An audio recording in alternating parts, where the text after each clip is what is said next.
Não, eu acho que a gente teria que se apegar aqui às funções dos conselhos, que é elaborar principalmente políticas públicas.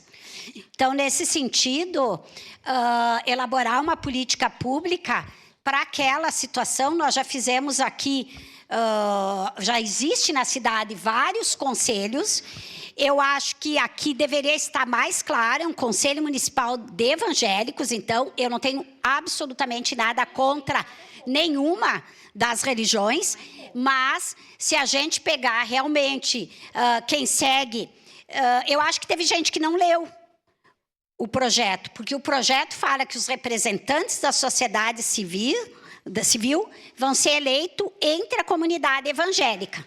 E lá, no início, fala da questão judaica cristã, que aí tem os católicos, protestantes, ortodoxos, outros. Então, não é um conselho amplo, é um conselho da comunidade evangélica, poderia ter sido feito desse jeito. E a principal função de um conselho realmente é elaboração de políticas públicas. Eu não entendo no que um conselho de cunho religioso como esse, num país laico, pode ajudar nessas questões. Então, nesse sentido, que nós não somos favoráveis à especificidade da forma como esse conselho está sendo proposto.